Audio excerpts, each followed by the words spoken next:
Hello friends, कैसे हैं आप सभी लोग। हमें उम्मीद है कि आप सभी लोग अच्छे होंगे और स्वस्थ होंगे और आपकी पढ़ाई जो है अच्छे से चल रही होगी। दोस्तों, आज हम लोग इसमें जो है टेस्ट सीरीज जो है प्लेटफॉर्म का वॉल्यूम 2 का जो है इसमें 5 ऑप्शन वाला प्रश्न दिया गया है, जिसमें टेस्ट सीरीज में हम लोग 2 को डिस्कस करेंगे। दोस्तों, वीडियो के अंत में आप अपना स्कोर बताना ना भूलिएगा कि इसमें आपका स्कोर कितना रहा। अगर आपको इसमें जो है 80+ आ रहा है तो आप एग्ज़ाम के लिए अच्छे क्वालिफाई हो सकते हैं। अगर आप इससे संबंधित PDF चाहते हैं तो आप हमारे Telegram channel online study exam पर ज्वाइन करना ना भूलिए। इसमें दोस्तों 1 से जो है 40 तक जो है आपका जो है मैथ रीजनिंग का प्रश्न दिया गया है और 41 से जो है 120 तक जो है आपको इसमें GK GS प्रश्न दिए गए हैं। तो चलिए दोस्तों, आज के हम सेशन को शुरू करते हैं।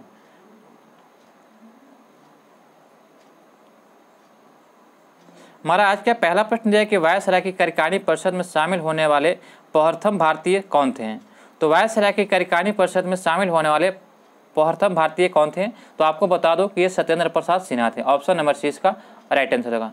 सत्येंद्र प्रसाद सिन्हा जो थे ये वायसराय की कार्यकारिणी परिषद में शामिल होने वाले प्रथम भारतीय सदस्य थे। ऑप्शन नंबर सी इसका राइट आंसर हो जाएगा। नेक्स्ट प्रश्न दिया गया है कि 1857 के विद्रोह, जिसे भारत के प्रथम स्वतंत्रता संग्राम के रूप में भी जाना जाता है, के बाद भारत के अंतिम मुगल सम्राट बहादुर शाह द्वितीय यानी कि बहादुर शाह जफर को निर्वासित करके कहाँ भेज दिया गया था। तो इनको जो है निर्वासित करके जो है यह बर्मा भेज दिया गया था। म्यांमार की राजधानी बर्मा में भेज दिया गया था। ऑप्शन नंबर सी इसका राइट आंसर हो जाएगा। अगला प्रश्न हमारा दिया गया कि दादा भाई नौरोजी निम्न में से किस कांग्रेस के अध्यक्ष बने थे। तो दादा भाई नौरोजी जो है यह कांग्रेस के अध्यक्ष जो है बने थे कब, तो ये 1886 में बने थे, 1893 में भी बने थे और 1906 में भी बने थे। 1886 में जो है कलकत्ता अधिवेशन में हुए थे और 1893 में जो है लाहौर में अधिवेशन में भाग लिए थे और 1906 में जो है या फिर कलकत्ता अधिवेशन में भाग लिए थे। तो एक से अधिक इसका राइट आंसर ऑप्शन नंबर 4, ये याद रखिएगा। किस वर्ष सुभाष चंद्र बोस को 3 वर्ष के लिए निर्वासित की सजा देकर बर्मा भेज दिया गया था। तो यह भेज दिया गया था 1924 से 25 में। ऑप्शन नंबर जो है 20 का राइट आंसर होगा। 1924 से 25 में सुभाष चंद्र बोस को जो 3 वर्ष के लिए निर्वासित की सजा देकर जो है बर्मा भेज दिया गया था। सुभाष चंद्र बोस के जन्म के बारे में देखा जाए तो इनका जन्म जो है 23 जनवरी जो है यह 23 जनवरी 1800 देखा जाए तो कब हुआ था, तो 1897 को हुआ था। 23 जनवरी 1897 को जो है सुभाष चंद्र बोस का जन्म हुआ था, ये याद रखिएगा। अगला प्रश्न देखते हैं कि महात्मा गांधी ने निम्न में से किस अपना जो है राजनीतिक गुरु माने थे। तो महात्मा गांधी के राजनीतिक गुरु कौन थे, तो आपका इसका राइट आंसर होगा option number B, Gopal Krishna Gokhale को। गोपाल कृष्ण गोखले जो थे ये महात्मा गांधी के राजनीतिक गुरु थे। ऑप्शन नंबर 20 का राइट आंसर हो जाएगा। माउंट आबू जो एक पर्वतीय स्थल है कौन सी पर्वत श्रृंखला पर स्थित है। तो माउंट आबू जो है पर्वतीय पर्वत स्थल है जो किस श्रृंखला पर है, तो आपको बता दो कि यह राजस्थान के जो है अरावली श्रृंखला पर है। ऑप्शन नंबर जो है सी इसका राइट आंसर हो जाएगा। ये अरावली श्रृंखला पर है। इसके जो सबसे ऊंची चोटी देखा जाए तो गुरु शिखर है, जिसकी ऊंचाई कितना है 1722 मीटर गुरु शिखर की। अरावली पर्वत जो है भारत का प्राचीनतम पर्वत है, इसको अवशेष पर्वत के नाम से भी जानते हैं। ये एक फैक्ट्स याद रखिएगा। जिब्राल्टर जलदम्रुमत किनको जोड़ता है। तो जिब्राल्टर जलदम्रुमत जो है जिसको जो है हम लोग जो है भूमध्य सागर द्वार भी कहते हैं, ये याद रखिएगा। तो यह किसको जोड़ता है, तो आपका इसका राइट आंसर होगा अटलांटिक महासागर को भूमध्य सागर से। जिब्राल्टर जल संधि जो है यह अटलांटिक महासागर को भूमध्य सागर से जोड़ता है। ऑप्शन नंबर सी इसका राइट आंसर होगा।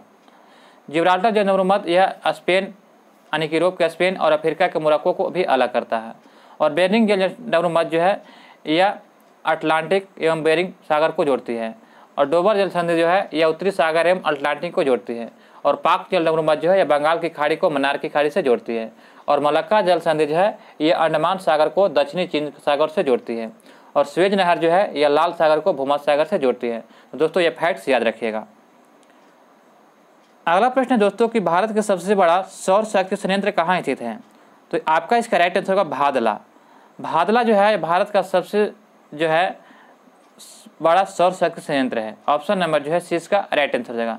यह कहाँ स्थित है, तो यह राजस्थान में स्थित है। इसकी क्षमता देखा जाए तो यह जो है 2245 मेगावाट जो है ऊर्जा उत्पादन करता है भादला। ऑप्शन नंबर सी इसका राइट आंसर हो जाएगा। टिहरी बांध किस नदी पर बना हुआ है। तो टिहरी बांध जो है यह कहाँ बना हुआ, तो भागीरथी नदी पर है, जिसकी ऊंचाई देखा जाए तो 261 मीटर है। कितना, 261 मीटर। ऑप्शन नंबर 20 का राइट आंसर हो जाएगा। टिहरी बांध जो है भागीरथी नदी पर उत्तराखंड में स्थित है। ऑप्शन नंबर 20 का राइट आंसर हो जाएगा। निम्नलिखित में से भारत का कौन सा क्षेत्र जो है उष्णकटिबंधीय सदाबहार वन से ढका हुआ है? तो उष्णकटिबंधीय सदाबहार वन से ढका हुआ है तो यह आपका हो जाएगा पश्चिमी घाट क्षेत्र। ऑप्शन नंबर 6 का राइट आंसर हो जाएगा। भूवैज्ञानिक सर्वेक्षण का नया महानिदेशक किसे नियुक्त किया गया है? तो भूवैज्ञानिक के जो है सर्वेक्षण का नया महानिदेशक जो है नियुक्त किया गया किसे? तो यह आपका राइट आंसर होगा जनार्दन प्रसाद को। ऑप्शन नंबर 1 का राइट आंसर हो जाएगा। बिहार के मानचित्र में स्थान बताना है। बिहार के मानचित्र में 1 एवं 2 निम्न से किसको सूचित करता है? तो यहाँ पे 1 दिया गया है और ये जो 2 यहाँ पे दिया गया है, तो बताना कि ये जो किसके लिए सूचित करता है। तो 1 आपका हो जाएगा लौरिया नंदनगढ़ और 2 हो जाएगा आपका केसरिया स्तूप के लिए। तो ऑप्शन नंबर जो 1 और 2 दोनों हो जाएगा। तो आपका इसका राइट आंसर क्या हो जाएगा? तो 1 और 2 तो सी इसका राइट आंसर लौरिया नंदनगढ़ और केसरिया हो जाएगा। हाल ही में किस देश ने एक नए संविधान पर जनमत संग्रह कराया था? तो नए संविधान पर जो जनमत संग्रह किसने कराया था? तो यह हो जाएगा उज्बेकिस्तान। ऑप्शन नंबर 20 का राइट आंसर होगा। उज्बेकिस्तान जो है नए संविधान के पर जो है जनमत संग्रह कराया था कब? तो 26 दिसंबर 1991 को जो है सोवियत संघ के विघटन के फलस्वरूप उज्बेकिस्तान का एक देश बना था। और उज्बेकिस्तान की राजधानी देखा जाए तो ताशकंद है और इसकी मुद्रा क्या है? तो सोम है। तो आपका इसका राइट आंसर होगा ऑप्शन नंबर बी उज्बेकिस्तान ने कराया था। और यह जो है 1991 में सोवियत संघ के विघटन के फलस्वरूप यह एक देश बना था। तो ऑप्शन नंबर जो है 20 का राइट आंसर हो जाएगा। कौन सा शहर संपीड़ित बायोगैस का वैश्विक सम्मेलन का मेजबान है? तो कौन सा शहर संपीड़ित बायोगैस का एक वैश्विक सम्मेलन का मेजबान है? तो आपका इसका राइट आंसर होगा ऑप्शन नंबर बी नई दिल्ली इसका राइट आंसर हो जाएगा। जुलाई 2023 में कौन सा देश शंघाई सहयोग संगठन का नया स्थायी सदस्य बना है? तो बता दूं दोस्तों कि जुलाई 2023 में जो है कौन सा देश शंघाई सहयोग संगठन का नया स्थायी सदस्य बना है? तो आपका इसका राइट आंसर होगा ऑप्शन नंबर बी ईरान बना है। दोस्तों आप हमें उम्मीद है कि आपको यह वीडियो पसंद आ रहा होगा। तो अभी तक हमारे चैनल पर सब्सक्राइब नहीं किया तो चैनल को सब्सक्राइब करें और बेल आइकन नोटिफिकेशन को ऑन कर लें और वीडियो के लिंक के दोस्तों के साथ ग्रुप में शेयर करना ना भूलें। दोस्तों बस इतना सा आपसे रिक्वेस्ट है। चलिए हमारा अगला प्रश्न है कि 14 जुलाई 2023 को जो है पीएम नरेंद्र मोदी को किस देश की यात्रा के दौरान वहां का सर्वोच्च सम्मान Grand Cross of Legion of the Honour से सम्मानित किया गया? तो बता दो दोस्तों कि यह जो है फ्रांस के जो गए थे। कहाँ गए थे? फ्रांस में। और उसी दिन जो है चंद्रयान 3 का भी लॉन्च किया गया था। चंद्रयान 3 को भी 14 जुलाई 2023 को ही लॉन्च किया गया था। उस समय प्रधानमंत्री नरेंद्र मोदी जो थे फ्रांस गए हुए थे और उन्हें जो है फ्रांस में जो है Grand Cross of Legion of the Honour से सम्मानित किया गया था। तो ऑप्शन नंबर 4 इसका राइट आंसर हो जाएगा। हर साल विश्व क्षय रोग दिवस कब मनाते हैं? तो यह क्षय रोग दिवस जो है 24 मार्च को मनाते हैं। ऑप्शन नंबर जो है ये इसका राइट आंसर होगा। हर साल जो है 24 मार्च को जो है विश्व क्षय रोग दिवस मनाया जाता है। और विश्व क्षय रोग दिवस का 2023 का थीम क्या था?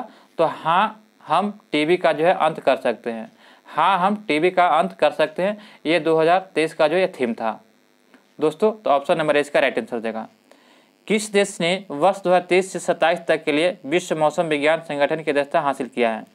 तो यह हासिल किया किस देश ने? तो आपका इसका राइट आंसर होगा संयुक्त अरब अमीरात ने, यानी कि यूएई। जैनियों द्वारा अपने पवित्र ग्रंथों के लिए सामूहिक रूप से किस शब्द का प्रयोग किया जाता है? तो यह प्रयोग किया जाता है आगम का। ऑप्शन नंबर 20 का राइट आंसर हो जाएगा। जैनियों द्वारा अपने पवित्र ग्रंथों के लिए सामूहिक रूप से किस शब्द का प्रयोग किया जाता है? तो आगम शब्द। प्रथम अफीम युद्ध कब हुआ था? तो बता दो दोस्तों कि प्रथम अफीम युद्ध जो है यह ब्रिटेन और चीन के बीच हुआ था। तो कब हुआ था? तो 1839 से 42 में। 1839 से 42 के बीच जो है यह युद्ध ब्रिटेन और चीन के बीच हुआ था। इस युद्ध के पीछे का मूल कारण देखा जाए तो ब्रिटेन चीन में अपने व्यापार पर किसी भी प्रतिबंध को विरोध कर रहा था और ब्रिटेन चीन में अफीम का व्यापार बढ़ाकर वहां के बाजारों को अपने अनुकूल करना चाह रहा था, इसीलिए जो है यह युद्ध किया गया था। ऑप्शन नंबर 20 का राइट आंसर हो जाएगा। भारतीय इतिहास के किस काल को चित्रित धूसर मृदभांड यानी PGW फेज के रूप में जाना जाता है? तो यह आपका राइट आंसर हो जाएगा ऑप्शन नंबर सी। उत्तर वैदिक काल को जो है PGW यानी कि जो है चित्रित धूसर मृदभांड के रूप में जाना जाता है। ऑप्शन नंबर सी इसका राइट आंसर हो जाएगा। हड़प्पा काल को कांस्य युगीन सभ्यता के तहत रखा गया है और हड़प्पा सभ्यता और ताम्रपाषाण संस्कृति काल में लाल और काले मृदभांड थे। क्या थे? तो लाल और काले। और चित्रित धूसर कहेगा तो उत्तर वैदिक काल में हड़प्पा में लाल और काले मृदभांड थे, तो याद रखिएगा। मराठा साम्राज्य के संस्थापक शिवाजी की मृत्यु किस वर्ष हुआ था? तो शिवाजी की मृत्यु जो है यह 1680 में हुआ था। ऑप्शन नंबर सी इसका राइट आंसर होगा, जो मराठा साम्राज्य के संस्थापक थे। अकबर के नवरत्नों में से किसने जो है निर्देशन में महाभारत का अनुवाद फारसी में किया था? तो महाभारत का अनुवाद फारसी में जो है किसने किया था? तो आपको बता दो फैजी के निर्देशन में महाभारत का अनुवाद फारसी में किया गया था। किसके? तो फैजी। दोस्तों आपका इसका राइट आंसर क्या हो जाएगा? इनमें से कोई नहीं हो जाएगा। Option number 5। 19वीं शताब्दी के तीसरे दशक के प्रारंभिक चरण में 19वीं शताब्दी के तीसरे दशक के प्रारंभिक चरण में अंग्रेजी व्यवस्था निम्न में से किस भू राजस्व प्रणाली में किसानों के साथ सीधे लगान निर्धारित किया जाता था? तो सीधे लगान जो है यह निर्धारित किया जाता था। तो ऑप्शन नंबर इसका राइट आंसर होगा सी, रैयतवाड़ी व्यवस्था में, जो यह दक्षिण भारत में शुरू किया गया था। इसके जनक कौन थे? तो मुनरो थे। तो आपका इसका राइट आंसर होगा ऑप्शन नंबर सी। प्रार्थना समाज की स्थापना किसने किया था? तो प्रार्थना समाज की स्थापना जो है यह 1867 में जो है आत्मारंग पांडुरंग के द्वारा किया गया था। किसके द्वारा? आत्मारंग पांडुरंग के द्वारा। ऑप्शन नंबर ए इसका राइट आंसर। कब किया गया था? तो 1867 में जो है यह प्रार्थना समाज की स्थापना आत्मारंग पांडुरंग के द्वारा किया गया था। शिवाजी के मंत्रिपरिषद अष्टप्रधान में जो विदेश मंत्री थे उसे क्या कहते थे? तो शिवाजी के अष्टप्रधान जो थे 8 मंत्रियों के प्रधान, उसमें सुमंत जो था वह विदेश मंत्री था। ऑप्शन नंबर जो है बी इसका राइट आंसर होगा। विदेश मंत्री कौन था? तो सुमंत था। और मात्र जो था यह राज्य की आय व्यय मामले का प्रमुख था। और यहाँ पे जो है पंडित राव जो था यह धार्मिक मामले का प्रमुख था। तो दोस्तों ये याद रखिएगा। अगला प्रश्न है कि निम्नलिखित में से किस बहुउद्देशीय परियोजना का निर्माण नर्मदा घाटी पर किया गया था? तो नर्मदा घाटी पर जो है यह सरदार सरोवर बहुउद्देशीय परियोजना का निर्माण किया गया है। ऑप्शन नंबर इसका राइट आंसर होगा। सरदार सरोवर परियोजना जो है यह नर्मदा नदी घाटी पर स्थित है। ऑप्शन नंबर इसका राइट आंसर हो जाएगा। बारी दोआब के बीच का क्षेत्र क्या कहा जाता है? तो बारी और दोआब के जो बीच का क्षेत्र है तो किस नदी के बीच है? तो दोस्तों यह होगा बस से हो गया ब्यास और रस से रावी, याद रखिएगा। तो बस से ब्यास और रावी के बीच के क्षेत्र को दोआब को जो है क्या कहते हैं? तो बारी कहते हैं। तो ऑप्शन नंबर 20 का राइट आंसर होगा। बस से ब्यास और रस से रावी, तो ब्यास और रावी के बीच के क्षेत्र को दोआब को जो है बारी कहा जाता है। गोदावरी डेल्टा किस राज्य में पड़ता है? तो गोदावरी डेल्टा जो है यह आपका कहाँ पड़ता है? तो आपका इसका राइट आंसर होगा option number B, Andhra Pradesh में। गोदावरी डेल्टा जो है यह आंध्र प्रदेश में जो है पूर्वी तटीय मैदान में आंध्र प्रदेश के राज्य में बनता है। और यह जो है इसका राइट आंसर होगा ऑप्शन नंबर बी। और महानदी डेल्टा देखा जाए तो यह उड़ीसा में स्थित है, और कृष्णा डेल्टा यह आंध्र प्रदेश में स्थित है, और कावेरी डेल्टा जो है यह तमिलनाडु राज्य में स्थित है। तो दोस्तों आपका इसका राइट आंसर क्या हो जाएगा? Option number B, Godavari delta Andhra Pradesh में स्थित है। नेक्स्ट प्रश्न है कि ब्रह्मपुत्र नदी का उद्गम कहाँ से हुआ है? तो ब्रह्मपुत्र नदी का उद्गम देखा जाए तो यह तिब्बत के मानसरोवर झील के निकट कैलाश श्रेणी के चेमायुंग हिमनद से हुआ है। ऑप्शन नंबर इसका राइट आंसर होगा। तिब्बत के मानसरोवर झील के निकट कैलाश श्रेणी के चेमायुंगडू हिमनद से हुआ है। तो ऑप्शन नंबर ए इसका राइट आंसर हो जाएगा। इनमें से कौन सी नीलगिरी पहाड़ी की सबसे ऊंची चोटी है? तो दोस्तों इनमें से कौन सी नीलगिरी पहाड़ी की सबसे ऊंची चोटी है? तो आपको बता दो कि यह इसका राइट आंसर होगा दोद्दा बेट्टा। ऑप्शन नंबर इसका राइट आंसर होगा। दोद्दा बेट्टा जो है नीलगिरी पहाड़ी की जो है सबसे ऊंची चोटी है, ये याद रखिएगा। इसकी ऊंचाई देखा जाए तो कितना है? तो 2600 जो है 37 मीटर है। 2637 मीटर ये दोद्दा बेट्टा की ऊंचाई है। अगर अनाई मुड्डी कहता तो दक्षिण भारत की सबसे ऊंची चोटी है, जिसकी ऊंचाई कितना है? तो 2695 मीटर है। अनाई मुड्डी जो है दक्षिण भारत की सबसे ऊंची चोटी है, जिसकी ऊंचाई कितना है? तो 2695 मीटर। लेकिन यहाँ पूछा गया है कि नीलगिरी पहाड़ी की सबसे ऊंची चोटी, तो दोड्डा बेटा 2637 मीटर हो जाएगा। ऑप्शन नंबर इसका राइट आंसर हो जाएगा। अगला प्रश्न दोस्तों कि कृषि भूमि के उत्तराधिकार के संबंध में शुल्क संविधान के किस अनुसूची के अंतर्गत आता है? तो यह आपका आता है राजसूची के अंतर्गत। ऑप्शन नंबर 20 का राइट आंसर हो जाएगा। नेक्स्ट प्रश्न दिया गया है कि लोकसभा तथा विधानसभा के चुनाव में मतदान देने के लिए मताधिकार की न्यूनतम आयु 21 वर्ष से घटाकर 18 वर्ष कर दिया गया था, किस संविधान संशोधन के तहत? तो दोस्तों यह जो है 1989 में किया गया था। कब? 1989 में जो है 61वां संविधान संशोधन के तहत जो है 21 वर्ष से घटाकर 18 वर्ष जो है मतदान देने की आयु कर दिया गया था। तो ऑप्शन नंबर ए इसका राइट आंसर होगा 61वां संविधान संशोधन 1989 में। नेक्स्ट प्रश्न हमारा दिया गया है कि प्रश्न नंबर 74 है कि भारतीय संविधान के किस अनुच्छेद के अंतर्गत समानता के अधिकार का उल्लेख किया गया है? तो समानता का अधिकार जो है यह अनुच्छेद 14 से 18 के बीच दिया गया है। ऑप्शन नंबर जो है 20 का राइट आंसर होगा। 14 से 18 के बीच जो है समानता का अधिकार दिया गया है, ये याद रखिएगा। 23 से 24 के बीच जो है शोषण के विरुद्ध अधिकार दिया गया है और 25 से 28 के बीच जो है धार्मिक स्वतंत्रता का अधिकार दिया गया है। तो ऑप्शन नंबर 20 का राइट आंसर हो जाएगा। सर्वोच्च न्यायालय के मुख्य न्यायाधीश के संघ लोक सेवा आयोग के अध्यक्ष, मुख्य निर्वाचित आयुक्त एवं भारत के नियंत्रक एवं महालेखक परीक्षकों पदकों के वरीयता क्रम में सबसे उच्च क्रम पर कौन पद है? तो सबसे उच्च क्रम पर जो पद हो जाएगा आपका सर्वोच्च न्यायालय के मुख्य न्यायाधीश। ऑप्शन नंबर इसका राइट आंसर हो जाएगा। प्रथम लोकसभा उपाध्यक्ष निम्न से कौन थे? तो यहाँ पे लोकसभा उपाध्यक्ष पूछा गया है। अगर लोकसभा अध्यक्ष रहता तो जीवी मलवंकर होता, लेकिन यहाँ पे उपाध्यक्ष पूछा गया है, तो आपका इसका राइट आंसर होगा option number B, M.A. Ayyangar. प्रथम लोकसभा के प्रथम उपाध्यक्ष जो M. आयंगर थे, जो प्रथम लोकसभा की अवधि जो है 17 अप्रैल 1952 से जो है 4 अप्रैल 1957 तक रही थी। तो ऑप्शन नंबर जो है बी इसका राइट आंसर हो जाएगा। और लोकसभा के प्रथम अध्यक्ष पूछते तो जीवी मलवंकर थे, तो यहाँ पे जो उपाध्यक्ष पूछा गया तो ऑप्शन नंबर 20 का राइट आंसर हो जाएगा। निम्नलिखित में से किस प्रकार का बाजार कीमतों को नियंत्रित करने में असमर्थ होता है? तो यह आपका हो जाएगा पूर्ण स्पर्धा। पूर्ण स्पर्धा बाजार जो है कीमतों को नियंत्रित करने में असमर्थ होता है। ऑप्शन नंबर जो है 20 का राइट आंसर हो जाएगा। सेवा क्षेत्र किस अर्थव्यवस्था के एक हिस्सा है? तो सेवा क्षेत्र जो है यह तृतीय क्षेत्र के अंतर्गत आता है। ऑप्शन नंबर सी इसका राइट आंसर होगा। तृतीय क्षेत्र के अंतर्गत सेवा क्षेत्र आता है और प्राथमिक क्षेत्र के अंतर्गत देखा जाए तो कृषि, पशुपालन, वन और मत्स्य आते हैं। और द्वितीय क्षेत्र के अंतर्गत देखा जाए तो उद्योग और विनिर्माण क्षेत्र आते हैं और तृतीय क्षेत्र के अंतर्गत सेवा क्षेत्र आते हैं, ये याद रखिएगा। मुद्रास्फीति किससे मापी जाती है? तो मुद्रास्फीति जो है यह आपका हो जाएगा मुद्रा आपूर्ति की अधिकता के कारण मापी जाती है, क्योंकि इसमें मुद्रास्फीति में क्या होता है कि मुद्रा बहुत ज़्यादा हो जाता है और वस्तु की मात्रा बहुत कम हो जाती है, इसी को जो है मुद्रास्फीति मापी जाती है। तो ऑप्शन नंबर 20 का राइट आंसर हो जाएगा। 1948 की औद्योगिक नीति में उद्योगों को कितने वर्गों में विभाजित किया गया था?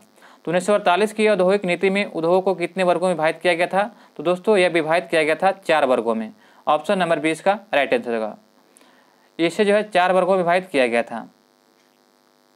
स्वतंत्र भारत में प्रथम औद्योगिक नीति जो है 1948 में लाई गई थी और उद्योगों को जो है लघु उद्योग और जो है लघुतर उद्योग और मध्य स्तर उद्योग और जो है बृहद उद्योग में बांटा गया था। ये 4 उद्योग थे। तो ऑप्शन नंबर 20 का राइट आंसर हो जाएगा। औद्योगिक नीति को किस तरह का संविधान कहा जाता है? तो औद्योगिक नीति को जो है यह व्यावसायिक संविधान कहा जाता है। ऑप्शन नंबर ए इसका राइट आंसर हो जाएगा। औद्योगिक नीति जो है एक व्यावसायिक संविधान है। ऑप्शन नंबर ए इसका राइट आंसर हो जाएगा। निम्न में कौन तथ्य सुनामी से संबंधित नहीं है? तो बता दूं दोस्तों कि सुनामी से संबंधित नहीं है, तो किसी भी पर्वत की ऊंची चोटी पर होने वाली प्राकृतिक घटना जो है ये सुनामी से संबंधित नहीं है।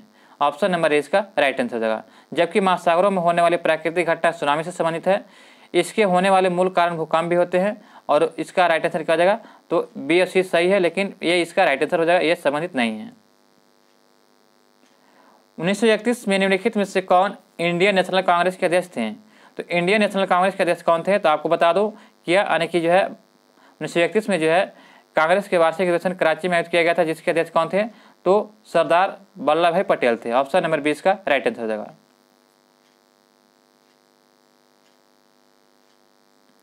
लक्षद्वीप समूह और अंडमान निकोबार द्वीप समूह के अंदर समुद्र तट सहित भारत के समुद्री तट की लगभग कुल लंबाई देखा जाए तो यह 7517 किलोमीटर है। ऑप्शन नंबर 20 का राइट आंसर होगा। लगभग में दिया गया है, तो ऑप्शन नंबर 20 का राइट आंसर हो जाएगा। अगला प्रश्न है कि क्षेत्रफल की दृष्टि से विश्व का सबसे छठा सबसे बड़ा देश कौन सा है? तो सबसे छठा विश्व का छठा सबसे बड़ा देश देखा जाए तो यह आपको हो जाएगा ऑस्ट्रेलिया। ऑप्शन नंबर 20 का राइट आंसर होगा। भारत का स्थान देखा जाए तो विश्व में क्षेत्रफल की दृष्टि से 7वां स्थान है। कैमा भारत का स्थान 7वां हो जाएगा। तो ऑप्शन नंबर जो है 20 का राइट आंसर होगा। क्षेत्रफल की दृष्टि से देखा जाए तो सबसे बड़ा देश तो है प्रथम स्थान पर रूस है, दूसरा स्थान पर कनाडा है, तीसरा स्थान पर चीन हो जाएगा, चौथा स्थान अमेरिका, 5वां स्थान ब्राजील और छठा में ऑस्ट्रेलिया और 7वां नंबर पर अपना प्यारा भारत है। तो ऑप्शन नंबर 20 का राइट आंसर हो जाएगा। बिहार में पहली बार राष्ट्रपति शासन जब लगा था उस समय बिहार के राज्यपाल कौन थे? तो आपको बता दूं कि जब बिहार में पहली बार राष्ट्रपति शासन जो है 1968 में लगा था, उस समय जो है बिहार के राज्यपाल कौन थे? तो ऑप्शन नंबर जो है 20 का राइट आंसर हो जाएगा, नित्यानंद कानूनगो थे। ऑप्शन नंबर 20 का राइट आंसर हो जाएगा। बिहार के मधुबनी जिले से शुरू सुखेत मॉडल किस विषय से संबंधित है? तो बिहार के मधुबनी जिले से शुरू सुखेत मॉडल जो है यह प्रदूषण से संबंधित है। ऑप्शन नंबर 20 का राइट आंसर होगा प्रदूषण से। डॉक्टर विधान चंद्र राय को भारत रत्न सम्मान कब मिला था? तो डॉक्टर विधान चंद्र राय को जो है भारत रत्न सम्मान जो है यह दिया गया था कब? तो ऑप्शन नंबर ए 1961 में दिया गया था। ऑप्शन नंबर ए इसका राइट आंसर हो जाएगा। कथक शास्त्रीय नृत्य से संबंधित निम्नलिखित में से कौन सा घराने हैं? तो आपका इसका राइट आंसर होगा लखनऊ घराने और जो है बनारस घराने और जयपुर घराने, ये तीनों हो जाएंगे। तो लखनऊ घराने, बनारस घराने, जयपुर घराने तीनों हो जाएंगे, यानी कि एक से अधिक इसका राइट आंसर हो जाएगा। ऑप्शन नंबर 4 इसका राइट आंसर हो जाएगा। उस्ताद बिस्मिल्लाह खान को 2001 में निम्नलिखित में से कौन सा नागरिक पुरस्कार प्रदान किया गया था? तो उस्ताद बिस्मिल्लाह खान को जो है यह जो है उस्ताद बिस्मिल्लाह खान को 2001 में जो है भारत रत्न नागरिक पुरस्कार से सम्मानित किया गया था। ऑप्शन नंबर जो है ये इसका राइट आंसर होगा भारत रत्न से। ये जो है उस्ताद बिस्मिल्लाह खान जो थे ये शहनाई वादक थे, ये याद रखिएगा। ऑप्शन नंबर इसका राइट आंसर हो जाएगा। निम्न में से कौन सा ऊतक मुख्य रूप से मृत कोशिकाओं से बना होता है? तो मृत कोशिकाओं से बना होता है, तो आपको इसका राइट आंसर होगा ऑप्शन नंबर बी। जाइलम ऊतक जो है मुख्य रूप से मृत कोशिकाओं से बना होता है, तो ऑप्शन नंबर 20 का राइट आंसर हो जाएगा। कौन तंत्र तरल पदार्थों को एक स्थान से दूसरे स्थान तक संचरण करती है? तो तरल पदार्थों को जो एक स्थान से दूसरे स्थान तक संचरण करती है, तो आपका इसका राइट आंसर होगा ऑप्शन नंबर बी हो जाएगा संवहनी संबंधी। ऑप्शन नंबर 20 का राइट आंसर हो जाएगा। नेक्स्ट प्रश्न हमारा दिया गया फ्रेंड्स कि परमाणु से प्राप्त ऊर्जा को क्या कहते हैं? तो परमाणु से प्राप्त ऊर्जा होता है उसे नाभिकीय ऊर्जा कहते हैं। ऑप्शन नंबर सी इसका राइट आंसर होगा। परमाणु से प्राप्त ऊर्जा को जो है नाभिकीय ऊर्जा कहते हैं। दोस्तों हमें उम्मीद है कि आपको यह वीडियो पसंद आ रहा होगा। अभी तक हमारे चैनल पर नए हैं तो चैनल को सब्सक्राइब करना ना भूलें और वीडियो को लिंक को दोस्तों के साथ ग्रुप में जरूर शेयर करें। हमारा अगला प्रश्न दिया गया है ऑक्जेलिक एसिड एक प्राकृतिक स्रोत है, किससे है? तो आपको बता दूं कि ऑक्जेलिक एसिड जो है यह टमाटर में क्या प्राकृतिक स्रोत है। ऑप्शन नंबर 20 का राइट आंसर होगा किसका? टमाटर का। और जो है खट्टा दूध में जो होता है कौन सा होता है? तो लैक्टिक अम्ल होता है। और चींटी के टैंक में जो होता है यह मेथनोइक अम्ल होता है, तो ये याद रखिएगा। और टार्टरिक अम्ल यह तो इमली में होता है, तो ऑप्शन नंबर 20 का राइट आंसर होगा ऑक्जेलिक अम्ल टमाटर में। निम्न में से कौन मांसपेशियों और अस्थियों को जोड़ता है? तो मांसपेशियों और अस्थियों को कौन जोड़ता है? तो दोस्तों आपका इसका राइट आंसर क्या हो जाएगा? तो एक याद रखिएगा मसल्स बोन्स टेंडेन, मसल बोन टेंडेन ये याद रखिएगा। और एक जो है कंडरा भी होता है, ये भी जोड़ता है कंडरा, यानी कि हो जाएगा ए और सी दोनों हो जाएगा। तो ऑप्शन नंबर जो है ए और सी इसका राइट आंसर हो जाएगा। तो एक से अधिक हो जाएगा उपयुक्त 4। हमारा अगला प्रश्न है कि किस प्रकार की कोशिकाओं से त्वचा बनी होती है? तो कोशिकाओं से किस प्रकार की त्वचा बनी होती है? तो यह आपका बना होता है ऑप्शन नंबर सी अधिचर्म कोशिका से। कोशिका की त्वचा जो बनी होती है अधिचर्म कोशिका से बनी होती है। ऑप्शन नंबर जो है सी इसका राइट आंसर होगा। त्वचा हमारी बाहरी वातावरण से रक्षा करती है और त्वचा ताप नियंत्रण में मदद भी करता है। वसा संयोजी ऊतक का उदाहरण है, ये याद रखिएगा। अगला प्रश्न है कि आधुनिक आवर्त सारणी के बाईं ओर स्थित एकमात्र गैर धातु कौन है? तो आपको बता दो दोस्तों कि आधुनिक आवर्त सारणी के जो है बाईं ओर स्थित एकमात्र गैर धातु हाइड्रोजन है। क्या है? हाइड्रोजन है। तो इनमें से क्या हो जाएगा? उपयुक्त में से कोई नहीं। ऑप्शन नंबर 5 इसका राइट आंसर हो जाएगा। प्रकाश वर्ष द्वारा क्या मापते हैं? तो सभी लोग जानते हैं कि प्रकाश वर्ष द्वारा जो है दूरी भी मापते हैं। तो ऑप्शन नंबर जो है इसका एक से अधिक हो जाएगा। क्या? तो दूरी भी मापते हैं और लंबाई भी मापते हैं, तो बी और सी दोनों हो जाएगा। तो ऑप्शन नंबर 4 इसका राइट आंसर एक से अधिक हो जाएगा। हमारे शरीर की हड्डियों में कौन सा ऊतक पाया जाता है? तो हमारे शरीर की जो हड्डियां होती है उसमें जो है संयोजी ऊतक पाया जाता है। ऑप्शन नंबर 6 का राइट आंसर होगा संयोजी ऊतक। निम्न में से कौन सी क्रिया जो है अत्यधिक उष्मा क्षेपी होती है? तो उष्मा क्षेपी अभिक्रिया सबसे अधिक होगा तो सल्फ्यूरिक अम्ल का जल में घुलना, ये इसमें जो सबसे अधिक उष्मा क्षेपी अभिक्रिया होती है। निम्न में से किस युग्म का एसआई मात्रा की इकाई समान है? तो दोस्तों इसका आपका राइट आंसर हो जाएगा ऑप्शन नंबर 4 हो जाएगा, क्योंकि एक से अधिक हो जाएगा। कार्य का भी एसआई मात्रक जूल होता है और ऊर्जा का भी एसआई मात्रक जूल होता है, और जो बल का भी एसआई मात्रक न्यूटन होता है और भार का भी एसआई मात्रक न्यूटन होता है, यानी कि बी और सी दोनों हो जाएगा। संवेग का एसआई मात्रक होता क्या होता है? तो किलोग्राम मीटर पर सेकेंड स्क्वायर होता है। अगला प्रश्न देखते हैं, मुंह का पीएच मान कितना होता है जिससे दांतों का टूटना शुरू हो जाता है? तो दांतों का टूटना जो है जब पीएच मान 5.5 से जो जब कम हो जाएगा तो दांतों का टूटना हो जाता है। ऑप्शन नंबर 20 का राइट आंसर हो जाएगा। बादलों के गर्जन के दौरान किस प्रकार का ऊर्जा रूपांतरित होता है? तो बादलों के गर्जन के दौरान जो होता है गतिज ऊर्जा प्रकाश और ध्वनि ऊर्जा में रूपांतरित हो जाता है। ऑप्शन नंबर 20 का राइट आंसर हो जाएगा। निम्न में कौन द्विबीजपत्री पौधा है? तो द्विबीजपत्री पौधा कौन सा हो जाएगा दोस्तों? तो आपका इसका राइट आंसर क्या हो जाएगा? तो ऑप्शन नंबर सी, यानी कि जो है शकरकंद का बेल जो है यह द्विबीजपत्री पौधा है। ऑप्शन नंबर सी इसका राइट आंसर हो जाएगा। द्विबीजपत्री वर्ग में पौधे वे आते हैं जिनके पौधे के बीजों में 2 पत्र होते हैं। मूली, शलजम, कपास, नींबू, करेला, मिर्च, सेब, नाशपाती आदि ये जो है द्विबीजपत्री पौधे होते हैं। एक बीजपत्री पौधा देखा जाए तो जिस पौधे में केवल एक बीज पत्र होते हैं उसे एक बीजपत्री पौधे कहते हैं, जैसे कि गेहूं, मक्का, गन्ना, प्याज, तार, नारियल, खजूर, ये सभी क्या है? एक बीजपत्री पौधे होते हैं। अगला प्रश्न देखते हैं दोस्तों कि मृत एवं सड़े गले पदार्थों से पोषण प्राप्त करने वाले जीव का उदाहरण क्या है? तो आपका इसका राइट आंसर होगा option number C, Mucor. Mucor जो होता है यह मृत एवं सड़े गले पदार्थों से पोषण प्राप्त करने वाले जीव होते हैं। ऑप्शन नंबर सी इसका राइट आंसर हो जाएगा। वैज्ञानिक प्रक्रिया जिसके द्वारा फसल पौधे को कुछ अवांछनीय पोषक तत्वों से समृद्ध किया जाता है क्या कहलाता है? तो यह आपका कहलाता है biofortification. Option number C इसका राइट आंसर हो जाएगा।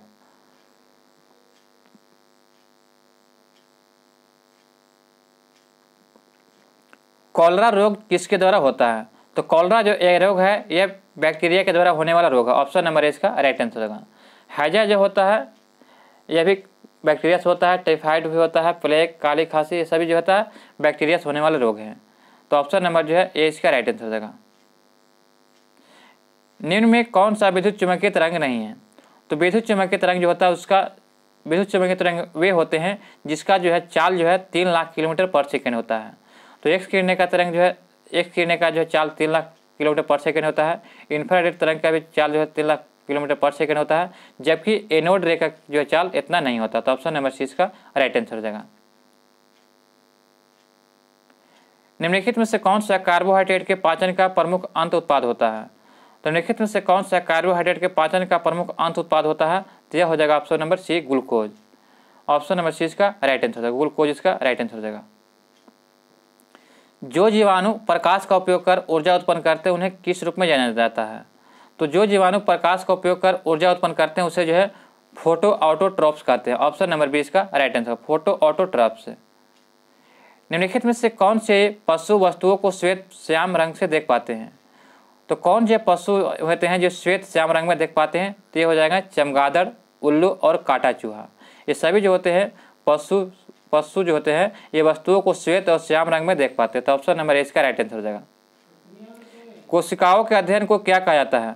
तो कोशिकाओं का अध्ययन को जो है क्या कहते हैं? तो ऑप्शन नंबर ए इसका राइट आंसर होगा, साइटोलॉजी कहा जाता है। ऑप्शन नंबर ए इसका राइट आंसर होगा, साइटोलॉजी। कोशिकाओं का अध्ययन को जो साइटोलॉजी कहा जाता है और इसकी खोज जो है 1665 में रॉबर्ट हुक ने किया था। किसने किया था? रॉबर्ट हुक ने। तो ऑप्शन नंबर जो है ए इसका राइट आंसर हो जाएगा। नेक्स्ट क्वेश्चन हमारा दिया गया है कि निम्नलिखित में से किसको पदार्थ की पांचवी अवस्था कहा जाता है? तो पदार्थ की पांचवी अवस्था जो है यह बोस्ट आइंस्टीन कंडीशन को कहा जाता है। ऑप्शन नंबर 20 का राइट आंसर होगा। और चौथी अवस्था प्लाज्मा को कहते हैं। तो ऑप्शन नंबर 20 का राइट आंसर, पांचवी अवस्था बोस्ट आइंस्टीन को कहा जाता है। हमारा अगला प्रश्न दिया गया है कि ध्वनि की प्रबलता ध्वनि उत्पन्न करने वाले कंपन के आयाम से किस प्रकार समानुपाती होता है? तो दोस्तों यह आपका समानुपाती होता है, इनमें से कोई नहीं हो जाएगा, क्योंकि ध्वनि की प्रबलता जो होता है ध्वनि उत्पन्न करने वाले कंपन के आयाम के वर्ग के समानुपाती होता है। किसके? वर्ग के समानुपाती। तो ऑप्शन नंबर इसका राइट आंसर हो जाएगा, क्योंकि जो है आई जो होता है आई बराबर होता है ए स्क्वायर हो जाता है, आई समानुपाती ए स्क्वायर। अगला प्रश्न देखते हैं कि निम्नलिखित में से किसमें सबसे अधिक मात्रा में एस्कॉर्बिक एसिड यानी विटामिन सी होता है? तो विटामिन सी देखा जाए तो यहाँ पे ऑप्शन के अनुसार बी हो जाएगा, अमरूद में। ऑप्शन नंबर 20 का राइट आंसर हो जाएगा। निम्नलिखित में से कौन सा पदार्थ पानी में अघूलनशील है? तो पानी में अघूलनशील है तो ऑप्शन नंबर ई इसका राइट आंसर होगा। तो ऑप्शन नंबर ई हो जाएगा, क्योंकि कोई पदार्थ जल में अघूलनशील नहीं है, यानी विकल्प इसका राइट आंसर क्या हो जाएगा? तो ऑप्शन नंबर ई हो जाएगा। नेक्स्ट प्रश्न देखते हैं कि निम्नलिखित में से किस अंग में पुनर्जनन की शक्ति होती है? तो पुनर्जनन की शक्ति जो है सबसे अधिक किसमें होती है? तो ऑप्शन नंबर इसका राइट आंसर होगा बी, यकृत में। यकृत में पुनर्जनन की शक्ति होती है। ब्रेक बोन या हड्डी तोड़ बीमारी में वाहक का नाम क्या है? तो इसका नाम क्या हो जाएगा? तो ऑप्शन नंबर है एडिज मच्छर में। ऑप्शन नंबर इसका राइट आंसर होगा। ब्रेक बोन या हड्डी तोड़ बीमारी में वाहक का नाम क्या है? एडिज मच्छर है। एडिज मच्छर के काटने से डेंगू होता है, ये याद रखिएगा। मलेरिया जो होता है मादा एनाफिलीज मच्छर के काटने से होता है। अगला प्रश्न देखते हैं कि निम्नलिखित में से कौन सा वर्णक हमारे बालों और त्वचा और आँखों के रंग के लिए मुख्य रूप से उत्तरदायी होता है। तो आपका इसका राइट आंसर हो जाएगा मेलेनिन। मेलेनिन जो होता है यह हमारे बालों और त्वचा और आँखों के लिए मुख्य रूप से उत्तरदायी होता है। ऑप्शन नंबर सी इसका राइट आंसर हो जाएगा। आज का अंतिम प्रश्न है दोस्तों कि उस प्रकार के पोषण का नाम बताइए जिसमें जीव अपना पोषण मृत और विघटनशील पदार्थों से विलयन के रूप में प्राप्त करते हैं। तो यह प्राप्त करते हैं मृत जीवी पोषण। ऑप्शन नंबर 20 का राइट आंसर हो जाएगा। मृत जीवी पोषण जो होते हैं यह जीव अपना पोषण मृत और विघटनशील पदार्थों से विलयन के रूप में प्राप्त होते हैं। तो ऑप्शन नंबर 20 का राइट आंसर हो जाएगा। दोस्तों हमें उम्मीद है कि आपको यह प्रश्न यह सेट आपको पसंद आया होगा। आप बताइएगा कमेंट में कि आपका स्कोर इसमें कितना रहा। इसमें जो है 41 से जो है 120 तक जो है जीके जीएस का प्रश्न दिया गया है और 1 से जो है 40 तक इसमें मैथ रीजनिंग का प्रश्न दिया गया है। दोस्तों यह सेट आपको पर डे आपको मिलेगा, इससे सेट लगाना आप भूलिएगा नहीं। यह जो है लेवल इसमें अच्छा प्रश्न दिया गया है और ये 5 ऑप्शन वाला दिया गया है जो आपको ये परीक्षा के लिए बहुत अच्छा साबित होने वाला है। मिलते हैं दोस्तों नए वीडियो में नए प्रश्नों के साथ। तब तक के लिए जय हिंद जय भारत।